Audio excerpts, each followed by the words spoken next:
Hola, soy Fede Dupla y estamos en el plató de la Facultad de Comunicación de la Universidad Carlos III de Madrid con Valentín Álvarez, director de fotografía. Muchas gracias, Valentín, por estar aquí con nosotros. Nada, gracias a vosotros por esta invitación, Fede, Paco, por haberme invitado. Son gente que conozco hace tiempo y estoy encantado de estar aquí con esta maravillosa universidad.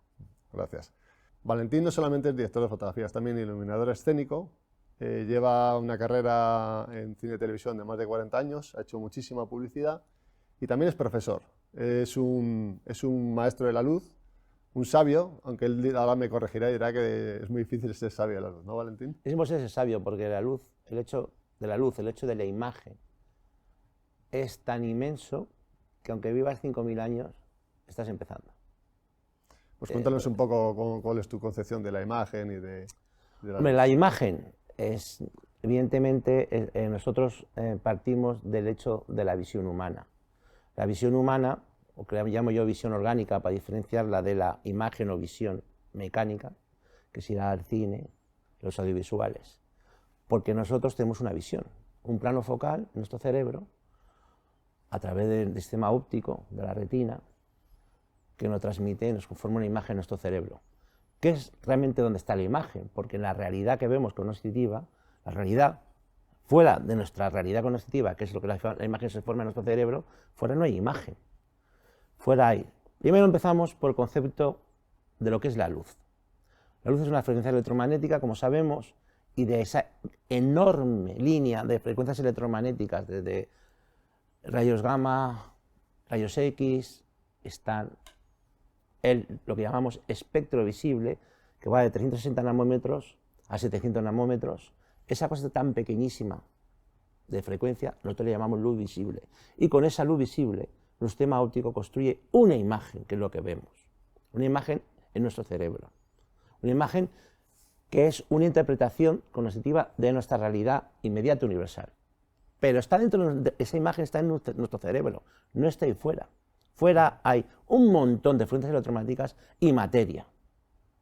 Háblanos, Valentín, un poco del concepto de la parábola de luz que tú pones en contraposición a la iluminación clásica de 3 puntos. Bueno, yo, debido a la suerte que tengo de llevar bastantes años verbalizando, gracias a la clase, porque lo bueno que tiene verbalizar es verbalizar lo que llamo yo el CPS, conocimiento, pensamiento, sentimiento.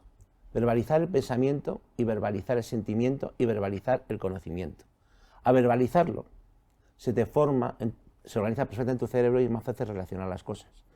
Entonces te das cuenta que falta nomenclatura, falta verbalizar nuevos pensamientos de cómo pensamos de fotografía o incluso los diseñadores de iluminación escénica, cómo empezamos a concebir la luz, pensar la luz o entender la luz.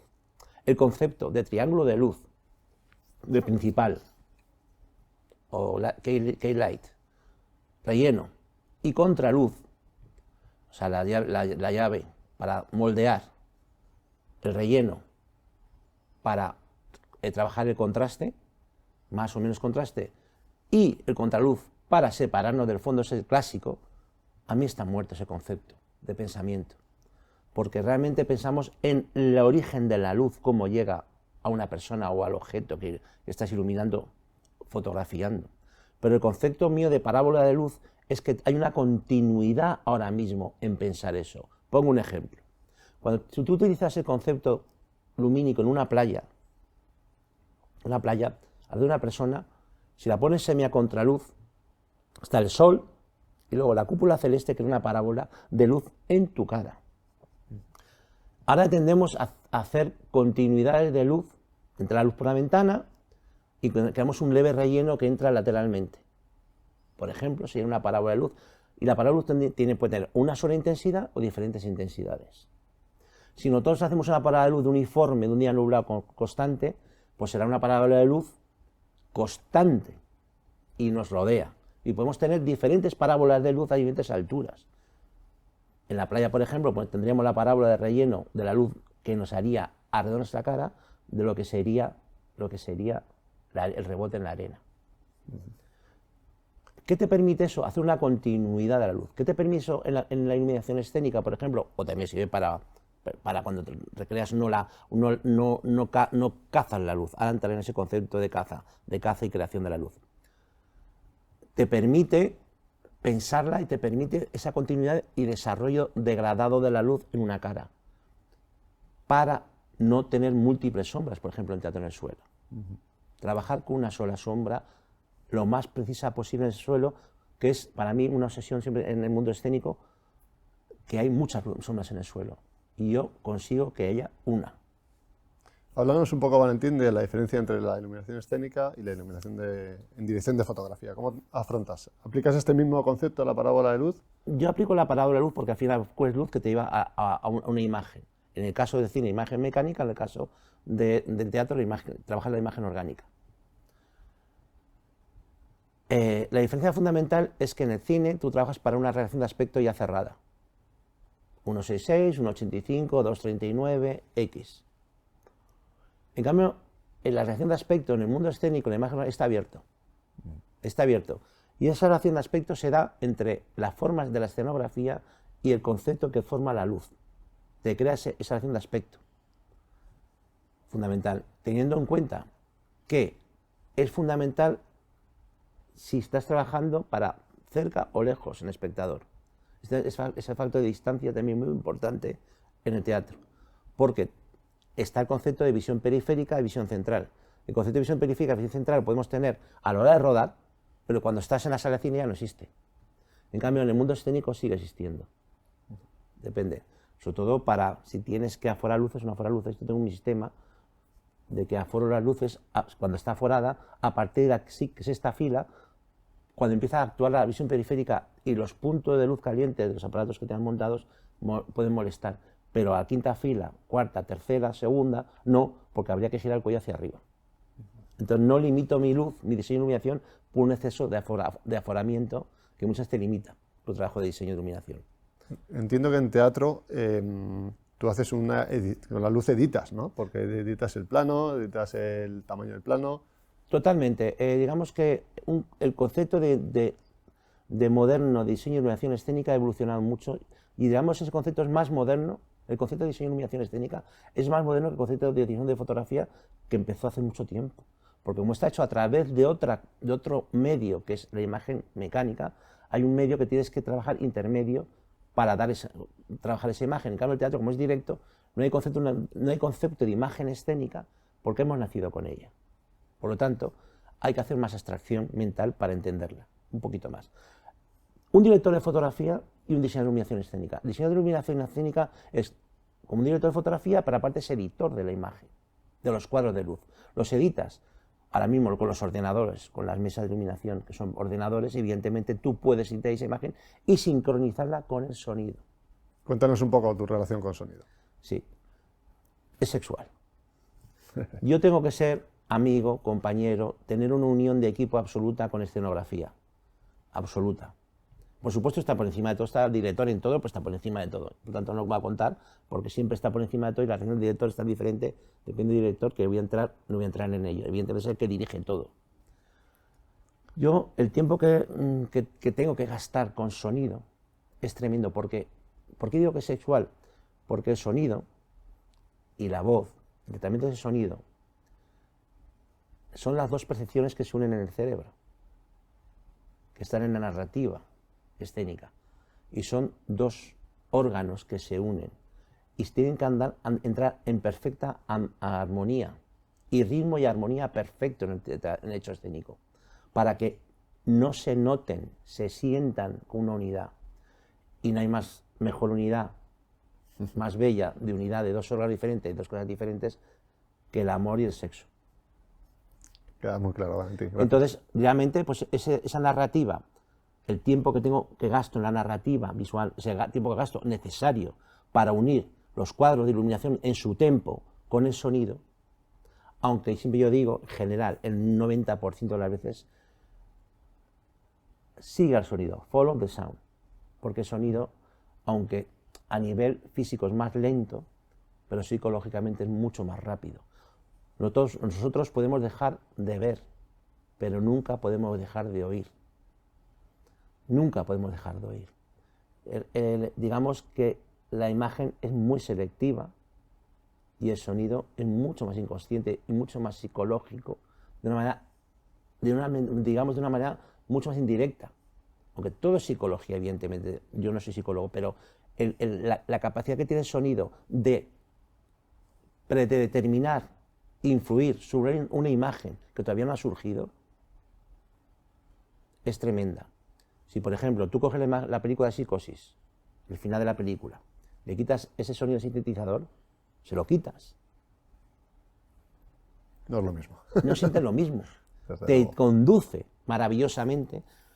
Yo pido muchas veces a los diseñadores de sonido, les pido que, vamos, si me podéis ayudar en esto porque me va a entrar mejor esto, podemos hacer aquí un pequeño golpe, una pequeña bajada, o ellos mismos también. Tenemos que ser un solo ser.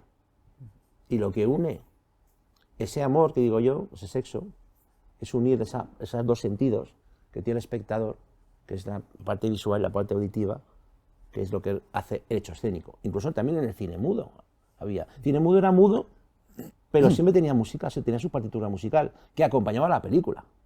Esa partitura musical, claro que predisponía totalmente a ver una imagen de una forma u otra, más tensión, menos tensión. Incluso podían aumentar y disminuir la velocidad de fotogramas, ¿no? En el cine También, mudo, para pero claro, persecuciones. ver a Harold Lloyd sin el sonido ser el piano, pues claro que te cambia tu percepción visual. Muy bien. Cuéntanos un poco cómo es tu proceso creativo junto al director. Ahora un poco más en cine. Sí, cinematográfico, como director sí, lo entiendo. Mira, pues varía mucho. Yo siempre digo a mis alumnos que esto no es una ingeniería. Y cuando me dicen, Valentín, es que tú explicas una cosa y el otro profesor me explica. Qué bien, ¿no? Si tú te estuvieses viviendo en el siglo XIX, te da la clase Toulouse-Lautrec o te da la clase Van Gogh, serían totalmente diferentes, ¿no? Esto no es una ingeniería. Puede haber técnicas, como puede tener la técnica, puede tener el lenguaje humano, esa técnica, claro que sí, pero para poder crear. Entonces, la manera de que te cuenten algo, pues es diferente y es complementaria. No, a los alumnos les aconsejo siempre a que no trabajen con recetas. Las recetas surgen para tener un referente, pero ya está. Las recetas pueden corsetar demasiado. Esto es interesante para los alumnos que aprendan con las recetas, pero que luego se suelten, ¿no? Pero que no se obsesionen, tienen que cogerlas y ponerlas, cuidado. No pedir solo recetas, pedir pensamiento. Y los pensamientos son con referentes. La parábola de la luz es un referente, es verbalizar algo que te sirve ya como pensamiento. Piensa en la luz que se crea en la cara, no por cómo llega. Vale, volviendo al director, ¿cómo es con distintos directores? ¿Cómo elaboras? Bueno, pues para mí lo que es cada vez más importante, incluso en cine documental, fíjate, es la preparación.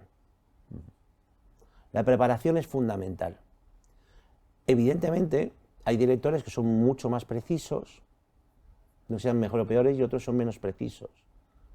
Hay directores que dejan más cosas para el set y otros que dejan poco para el set a la hora de rodar. Digamos, y luego está, eso no son absolutos, luego pueden cambiar. Mi teoría en concreto, lo que más me lleva a mí es nunca no fijar las cosas en exceso. Porque en un rodaje hay tantos imprevistos, son tremendos imprevistos, que es una pequeña batalla, en el buen sentido de la palabra. Entonces, tienes que dejar tus ideas dando vueltas en tu cerebro, pero fijarlas en el último momento. Incluso cuando haces un pre-light, una preiluminación. Tienes que dejar las cosas abiertas. Tienes que tener plan A, B y C. Aunque te tire por uno. Y también te digo una cosa, parece que esto es muy excesivamente estructurado. No. Es intuitivo. La razón es demasiado lenta en un rodaje. Yo lo que aconsejo, tú naces tu intuición y poco a poco la vas repasando con la razón, pues si tienes algún fallo. Pero no trabajes con la razón, porque no llegas. Tienes que lanzarte siempre un poco al vacío. Tienes que siempre arriesgarte un poco, o mucho. Porque si no arriesgas, al final te quedas en la receta.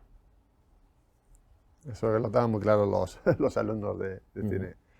Y volviendo a la preparación, ¿cómo es tu relación ahora con el cine digital, que hay tantos efectos, con el supervisor de efectos visuales y con el director artístico en cine? Hombre, con el director de... Vamos a ver, empezamos por el director de arte. A mí es fundamental, cada vez más, porque no solamente yo, sino la mayoría de directores de fotografía ahora trabajamos mucho la luz diegética. La luz diegética, que no lo sepa, la luz que surge, por ejemplo, hay una lámpara aquí, una vela, la luz que surge y ilumino con esa propia luz, eso ya es la luz diegética. Yo cada vez integro más las luces, que surjan de la propia escena. Se podría decir que cada vez trabajas con niveles más bajos de luz. Aparte, eso aparte, por supuesto, que entraría ahora, pero aparte, trabajase o no trabajase, hace tiempo que la luz diegética me parece interesante. Pero es que no solamente eso, es que yo utilizo a lo mejor tanto en cine como en teatro las reflexiones de la luz en la escena, el decorado, los materiales. Para mí es fundamental dónde me van a poner la entrada de luz de una ventana, pues en una claraboya. Fundamental. Y cómo se organiza, por ejemplo, cómo está colocada la cama con respecto a la fuente de luz. Que no es siempre de la misma forma, depende. Cuando se va a sentar luego el actor. Hay que tener en cuenta que la fotografía es para que trabaje un ser vivo, la narración de historia de seres humanos, en la mayoría de los casos. Y el ser humano es un espacio que tú tienes que fotografiar. El espacio con el actor y al propio actor prácticamente sin el espacio cuando estás en un plano corto, plano medio. Se va degradando hacia que el espacio va desapareciendo y no, lo que sería en el cine imitar lo que sería la visión periférica de un espacio. Por un ejemplo, para entender lo que es visión periférica y visión central. Entramos en la Catedral de Toledo y hemos quedado cinematográficamente con unas personas al fondo. Yo entro, plano subjetivo. Ahí la visión periférica existe. La visión periférica, cuando hice el documental de Norman Foster, How much does your building weigh, Mr. Foster? ¿Cuánto pesa su edificio, Mr. Foster? Yo utilicé angulares en la arquitectura, porque la sensación de la imagen periférica, sensación de espacial, aunque tú rápidamente haces esto y esto, pues el cuello, pero esa sensación espacial es un angular en tu cerebro, es un angular. Si una sensación espacial no la tienes, o si no te tienes que irte muy lejos para tenerla, pero no la tienes porque no tienes punto de retroceso, de fuga, para poder tener esa amplitud. Entonces, cuando yo noto aquí mi mano mirándote a ti, la noto, notaría las vigas, o las columnas, o los contrafuertes subiendo. Y eso me da sensación de espacio. Sin visión periférica estaríamos dando los golpes todo el día, o nos atropellaría un coche. Eso también lo podría crear con efectos digitales, ¿no? Tú puedes fotografiar una pequeña porción y luego en todo lo periférico, edificios, sí, montañas, cielos. Podrías crearlo. Pero lo primero es la sensación, pero tendrías que trabajar con un angular. Cuando tú vas buscando a las personas, seres humanos, te vas acercando, la visión periférica desaparece en tu cabeza, ya no existe. Y cuando me acerco a un plano medio, plano corto, ya es visión central. Y cuando te vas acercando más, ya está tu visión macro, que la tenemos. Y para mí es que nuestra escala 1-1. Nuestra escala 1-1, ¿cuál sería? Hasta donde enfocamos. ¿Recuerdo aquí? ¿Cuál es mi escala 1-1? Aquí enfoco, ¿no? Sería esta. Y te mido tu cabeza y mi reloj es más grande que tu cabeza. Porque hay la visión. Las cosas no son más pequeñas porque estén más lejos. Las vemos más pequeñas, como el color. El color tenemos, en el castellano español tenemos una ventaja sobre el verbo to be o el être en francés. Porque ser y estar es être en francés. Y ser y estar es to be en inglés. Aunque por su adjetivización, abreviación y demás partículas fonéticas que hay alrededor, se entiende la diferencia. Pero yo digo, con respecto a la luz, las cosas no son de un color, están de un color. Depende de la luz que llegue y cómo se refleje. Eso es fundamental para entender muchas cosas, como por ejemplo, ¿por qué iluminamos de noche con luces frías? La convención. Es una convención y explico dónde viene. Y lo tengo estudiado y verbalizado. Es muy rápido. Con la luz de la luna la luz de la luna, no una luna nocturna con antorchas, con farolas y linternas. No. La luz de la luna solo se estimulan los bastones. El ojo humano está formado por bastones y conos. Los bastones. Y los bastones son solo sensibles a la luz, no tienen color. Sabemos en blanco y negro. Aunque nuestro concepto cromático y media cromática nos haga parecer de que no. Porque lo comparamos con el blanco y negro de la imagen mecánica, de película, de aluro de plata o de quitar saturación cromática en un sensor. Vale. No es otra, porque es nuestro cerebro. No es una imagen mecánica. Entonces, tenemos que averiguar, nunca vamos a ver igual. Porque nuestro cerebro tiene una memoria cromática que nos hace parecer que seguimos viendo colores cuando no los vemos. ¿Por qué vamos a los tonos fríos? Porque el único color que tenemos absolutamente memorizado en nuestro cerebro es el color de la piel humana, de cualquier piel humana, sea oscura, sea clara, pero tienden todos hacia los cálidos. No hay pieles humanas azules, porque va la sangre y te lleva a eso, que sean cálidas. Más oscuras, menos oscuras, con más magenta o más amarillentas, que son más como más verde, pero siempre. ¿Con qué color quitamos el color de la piel y lo vamos hacia un blanco y negro realmente, con un tono frío? Entonces nos parece automáticamente que son azuladas, frías las pieles. Por eso, la luz de la luna nos parece que es azul, fría. Azul verdoso, diría yo. Sí, bueno, pues esas variantes ya son creativas, aunque puedes hacer una luna añil, pero es una cuestión creativa, lleva al extremo de una expresividad cromática, tanto en pintura como en fotografía, como en teatro, de esa interpretación creativa de esa luz. Pero, ¿por qué nos lleva? ¿Cuál es el origen de esa convención? Yo creo que es esa.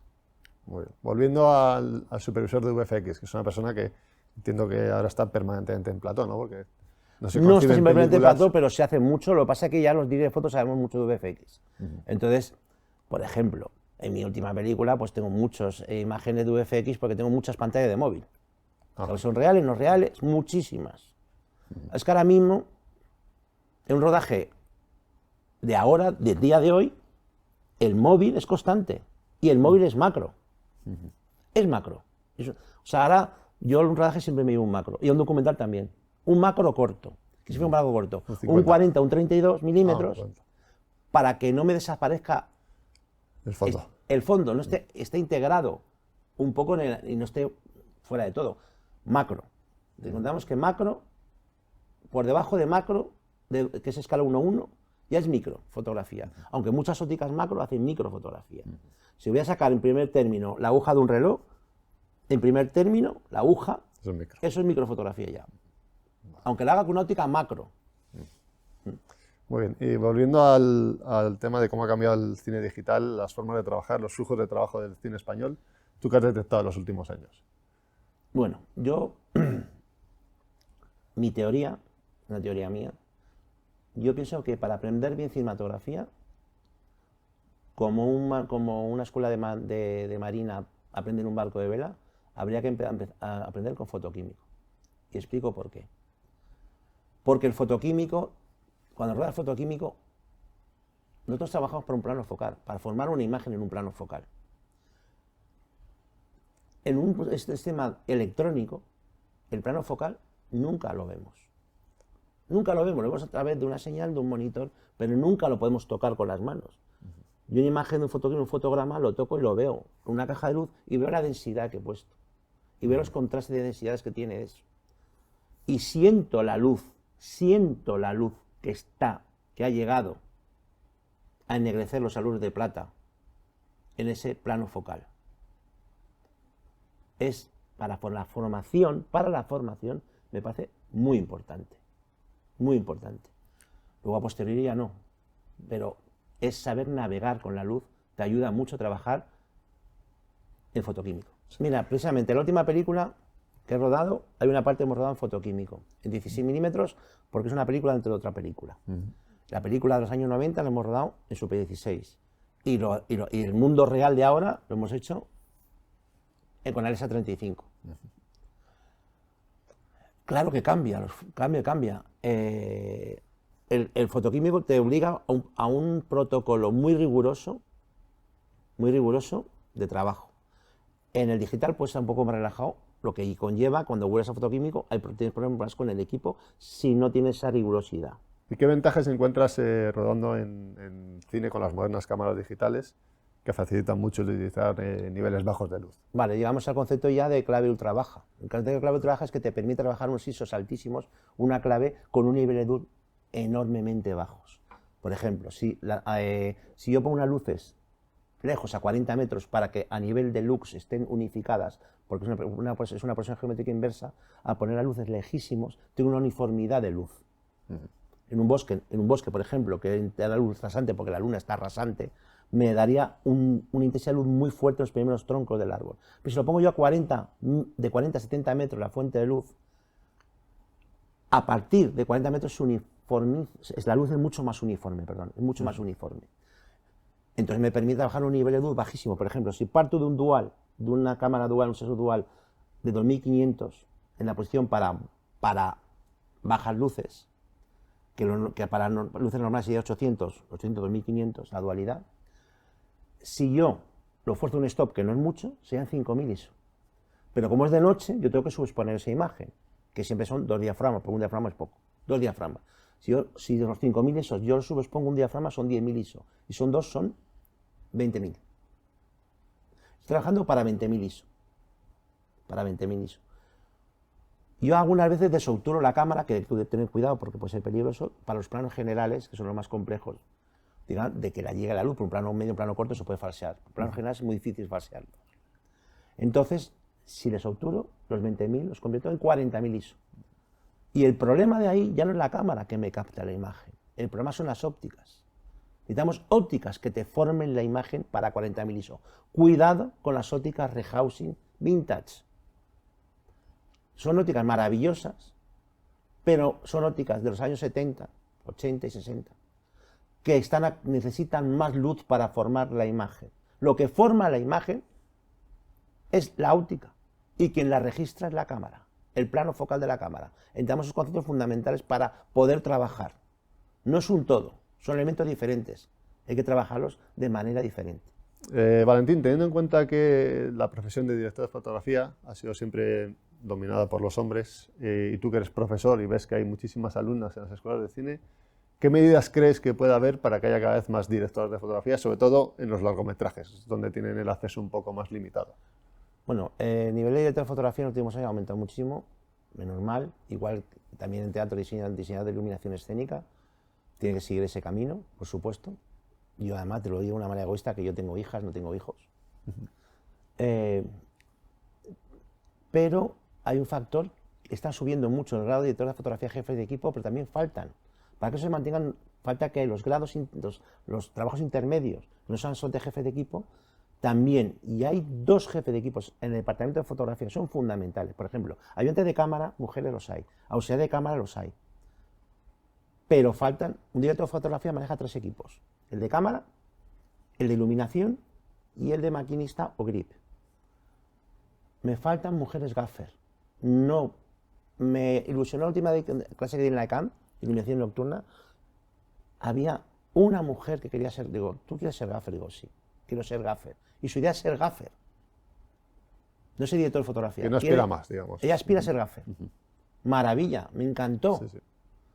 Porque si hay un director de fotografía pero no hay gaffer mujeres, es como si hay muchas directoras y no hay directora de fotografía, estamos en lo mismo. Hace falta, yo necesito jefes de grip o de maquinistas mujeres y gaffer mujeres, para que lo haya eléctricos, mujeres. O maquinistas mujeres. Hace falta, en concreto para mí, que los directores de fotografía, si no tenemos un gaffer, no somos nada. Para manejar un equipo tan grande que debemos manejar muchas veces. Cuando es un documental no tienes gaffer, no la mayoría de veces, pero no estamos en ese caso. El mundo de la ficción. Necesito mujeres gaffer para que esto se consolide. Esa es mi postura. No solamente ser director de fotografía, los top en los equipos, los jefes de equipos, de subequipos, digamos, también tienen que ser mujeres. Bueno. Eso es lo más necesario para que esto se afiance. Pues nada, los alumnos de los másteres escuelas de cine, ya sabéis que hace falta más gaffers y jefes de maquinista mujeres. Muchas gracias, Valentín, por la entrevista. Ha sido un placer tenerte aquí. Un placer, Fede, un placer. Gracias. Gracias a vosotros.